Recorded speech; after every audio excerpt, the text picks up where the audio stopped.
Last time we looked at this fault propagation fold and we determined what the change in length was produced by the fault propagation fold. So we had the delta L part. We determined that change in length by calculating this area and dividing it by the normal thickness of the lithotectonic unit to get 4 kilofeet. So that's our delta L. In order to get the shortening, though, we needed to get the initial length. And that initial length would be the length of this line outlining the top of this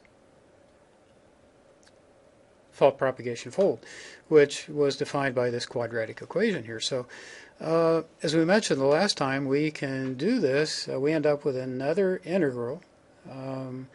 We can take pretty much any curve that we can describe analytically, or we can do this as a discrete sum. But if we have an analytic function like we do here, we can calculate the length along this function, dl.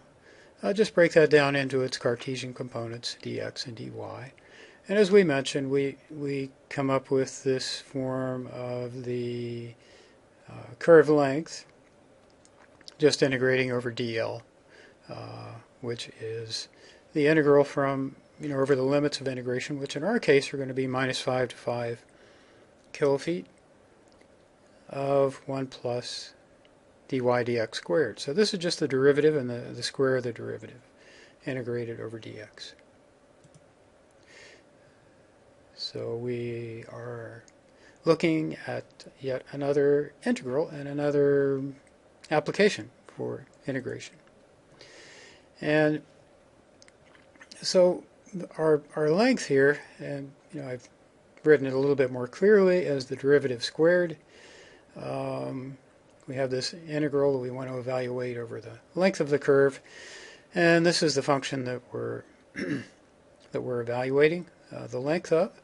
So I'd like for you to take a moment to take the derivative of this function and then square it. So having done that, you will find that dy dx is equal to -8/25 x, or -0.32x, so that the derivative squared is just equal to 0.1024 x squared. So we have this term, and now we have to evaluate this integral. So this is the final form of the integral that we have to evaluate. Now this turns out to be a fairly, well, it's an integral that we haven't covered. It involves inverse hyperbolic functions, or there are solutions which would, you'd end up with a log. So if we look at the solution to this equation, we get this integral in this form, which we're evaluating from -5 to 5, and we won't bother going into all the details here, but we come up with a length of 13.34 kilofeet.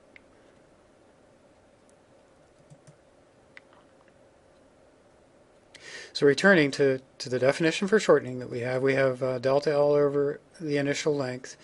We figured out what the delta L was. It was 4 kilofeet.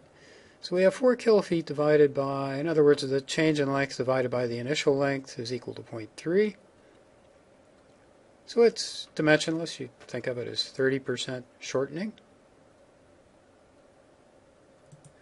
And in this slide, well, I might as well put this in there. We can also repeat the process for the deeper fold. So we're going ahead and doing that here. We end up with this integral for the deeper fold. We find that the deeper fold was 10.26 kilofeet in length. So rather than use the area approach, we could simply calculate the delta L over L initial, the delta L relative to the base of the lithotectonic unit would have been from initially 10.26 kilofeet to 13.34 kilofeet, and we get 23% shortening. So you can see that we come up with different answers depending on how we calculate this. Now this solution here assumes that all the layers were kind of deformed by the same amount. This whole lithotectonic unit was 10.26 kilofeet and became 13.3 feet throughout its entire thickness, which may not be the case. So flexural slip, flexural flow processes, we expect the shortening across the top of the fold to be greater than that deeper in the core of the fold, and so that would be something to consider when you're evaluating something like shortening and attachment style folding. The elongation or the shortening, L sub I minus L sub F over L sub I, we get a shortening of 23%, but if we look at the delta L obtained from the excess area, we get this 30% shortening. So you might be asking yourself which is correct, and that would have to be something that you'd have to think about in the context of the problem. But I think for me, having the excess area and then working that back into a change of length tells us more about this actual change in length. But I think the point to be made here is that measures of strain should consider the style of deformation, and the simple change of length of a fold may not accurately characterize shortening or may give a different result at different structural levels when flexural flow and flexural slip are involved. So that would be something to think about when you're, and of course you would want to be consistent, and if you pick one approach over another, you want to stick with one so that so that everything is relative. So I'd also take a minute here just to point out that we could do this in a discrete sense. You're probably more likely to have folds which have been digitized. So you have a cross-section, maybe you digitize or your computer program automatically tells you what the length of the top is. You want to figure out that length. What's actually going on is that you're summing up these delta x, delta y squared. So you could, if you want, set this problem up in Excel and calculate the lengths of the deep and the shallow folds. And if you do that, I'm just showing the columns here. We've got the relief and two columns for the shallow and the deeper fold, and then we have a delta L, the change in the length between point to point to point to point for the deeper and the shallower fold, and then we've calculated that DL just using this Pythagorean theorem, and then I've also calculated the change in areas. By the discrete sum approach, we get 13 point, just summing all these DLs up to get the total length. For the shallow and the deep fold, we get 10.33, out to a few significant digits, 10.26. These numbers are basically identical. So at this level, over a precision of about 100 feet, we're doing quite, or a tenth of a kilofoot, we're doing quite well. We're almost exactly on in terms of the two lengths that we get. So a very good result. These are the relationships that we're using to do the discrete calculation, and these numbers over here are almost identical.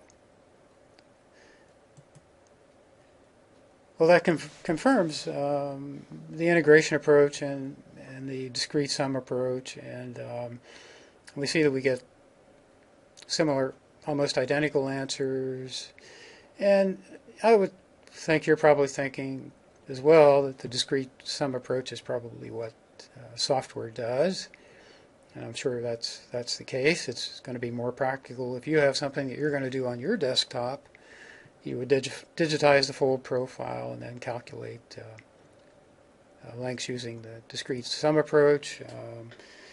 We could have chosen to represent the fold in different ways, not by a quadratic but by a best fit polynomial. We could do this analytical form, but then we'd have a more complicated length integral. So these integrals are not necessarily easy to evaluate, and this approach is certainly an easier, more straightforward way to go.